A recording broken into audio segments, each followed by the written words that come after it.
Hi, welcome back. My name is Miro Levy. I'm from Shankar, from the Industrial Engineering and Management Department School.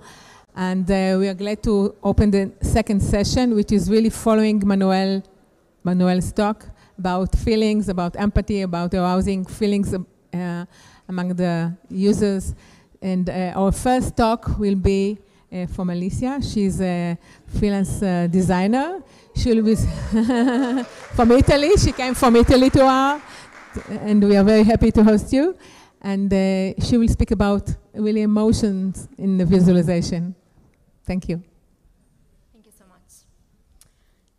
So, data is not just a collection of impersonal rows and columns.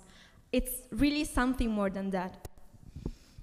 It's the traces that we leave in the world when we act, when we make decisions. It's the reflection of something we can touch, that we can experience, and that we can feel. It's the representation of our emotions and thoughts. For this reason, when working on its visualization, dealing with its tangible side is essential. But who am I to tell you all these data-related things? My name is Alessia, and I'm a dancer. You might wonder what dance has to do with data viz.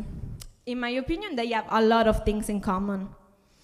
Dance is the artistic expression of the body and the soul. It's made up of movement, of shapes. It's a form of art. Data visualization engages with its public through creativity. It potentially has a strong visual impact. But dance is also rigorous. You have to study it hard. The music is counted. Each count corresponds to a movement. Likewise, data visualization needs precision. It goes hand in hand with statistics and data science. Other than a dancer, I'm also a Tetris player. Even in this game, these two souls coexist. To win, you need rationality. You need to know the rules and you need to know how to apply them. But while you're doing that, you have the chance to build many temporary and beautiful worlds. This dualism between art and science, between creativity and rigor, has been with me since I was a child. For this reason, when I decided to become an information designer, I felt it was the very right choice for me. I've been working in the data viz field since 2020, and over the years, I've been dealing with the representation of data in all its forms. I help my clients by making their spreadsheets shine, turning them into meaningful visuals. And they can be posters, dashboards, social media posts, tangible objects, photos, and much more. But today, I won't talk about work. Today, I want to tell you about 3 personal projects which means a lot to me. They are very different from each other, but they have a strong connection. They are all related to emotion. So let's begin with Lisboa. I was on a flight from Milan to Lisbon, and I was about to experience what I didn't know yet was going to be the best experience of my life. I was just a young student going on Erasmus. It would be nice to know how much I'll spend, I say to myself, but even more to understand how I will feel when doing it. On that flight, I started to sketch the idea I had for this project. I planned to collect data about how much I was spending, but more important on how this made me feel. I've been doing it every day for 6 months. It was really, really hard to stay consistent. I was about to give up a few times, but I finally managed to collect all the data set. While collecting data, I was also keeping all my receipts, and I was transforming them into little paper boats. I wanted to work on a visualization that I could physically bring back home. In this way, I would have a little piece of Lisbon with me forever. And this is the final result. Kind of an atypical beesworm chart. What do I take home from this experience? Above all, the awareness that grocery shopping really tires me.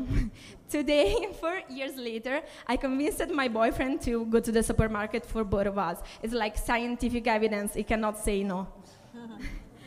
And can you see something else? How happy and calm food makes me feel, of course.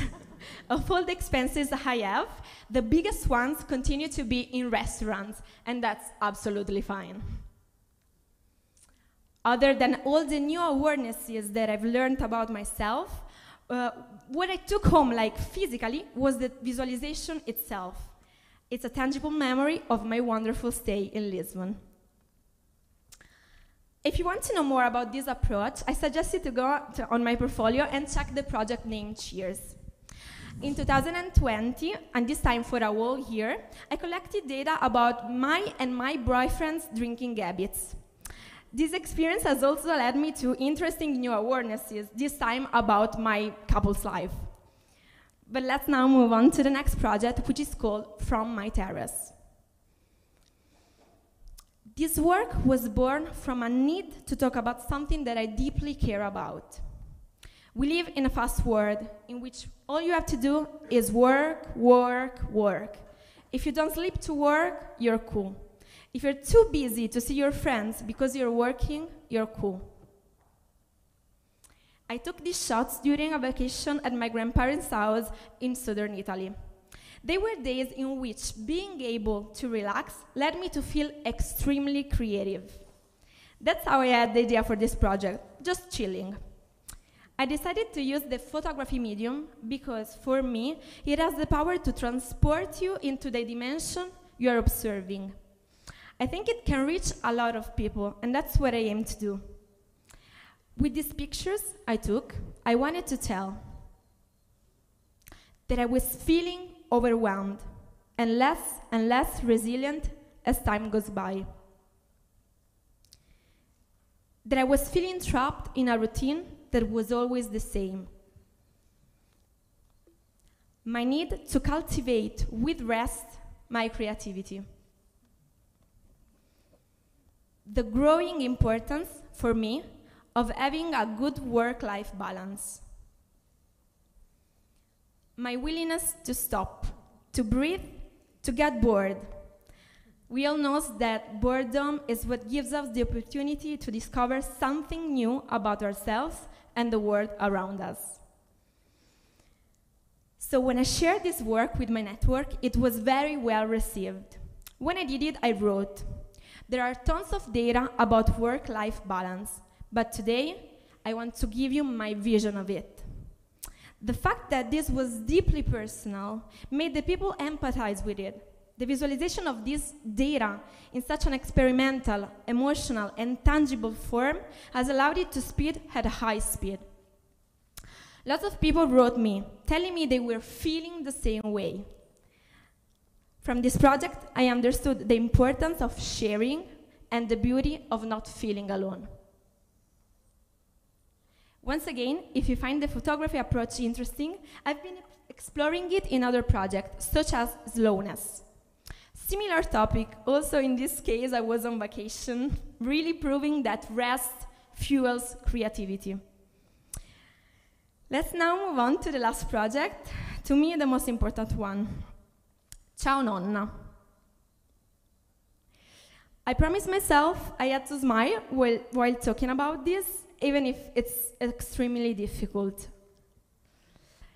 This project is a tribute to my grandmother, one of my favorite people in the world. She passed away this year on February the 28th, and it was probably the most intense grief I've ever faced in my life. But how did I start working on it? Let's take a step back. So since January 2023, I had started participating in a challenge, the Journal Datavids. It's organized by Martina Zunica and Alen Kagucek, and you have probably heard about it. It works like this. Each month, a topic is revealed, and for a week, the members of the community collect personal data around the topic. In the month of March, the topic was yellow. We had to collect data related to yellow objects we met during the week.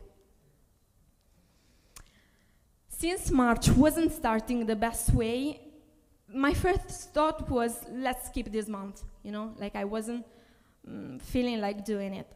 But then I said to myself, what if working on this project could somehow help me? And so it was. This is the visualization, mainly composed of a timeline and some flowers. Each flower corresponds to a moment in which I saw the yellow object. Every time it happened, I tried to smile thinking about all the beautiful memories I have with her. And this is how you read it. It's a visualization full of little details. Working on this project really helped me deal with my grief. This way, I could somehow channel it into something beautiful that we lost over time. The moments during those days that I spent collecting data and then designing the visualization gave me some much needed relief. And it's wonderful how, even now, when I meet a yellow object, I think of her and I try to smile. Ciao Nonna was a way for me to absorb and give voice to what I was feeling. After sharing the project, a psychologist wrote me saying that she was very interested in the approach I used and that she was thinking of a way of bringing it into her profession to help her patients. I think this is the most powerful thing related to database that ever happened in my life. Also in this case, I have in my portfolio a project developed with a similar approach, again related to the Journal Database Challenge. Its name is An Emotional Data Portrait, and you can check it out on my Instagram. For me, both as an information designer and as a person, working on personal project is essential. I want to quickly mention the last one that is still ongoing, and its name is Stealing Visuals. Stealing Visuals is a research project that combines three of my favorite things: data visualization, questions, and photography. It's a challenge with myself that pushed me to observe the world at a deeper level. My goal is to transform the immense meaning of the things surrounding me into something else. And I want to do it by stealing visuals to the world and make them mine and make them yours. The world you can find inside and outside of you is too beautiful to remain unexplored. Get to know it, collect data about it. It's not going to be easy. Anyone who works with data knows that most of the times a large numerical data set is less scary than a small qualitative personal one. My advice is to give yourself a chance. Be curious, find hidden patterns in your daily life, share your vulnerabilities, and use whatever medium you want. Few rules for a deep experimentation. I promise you it will be worth it. Thank you so much.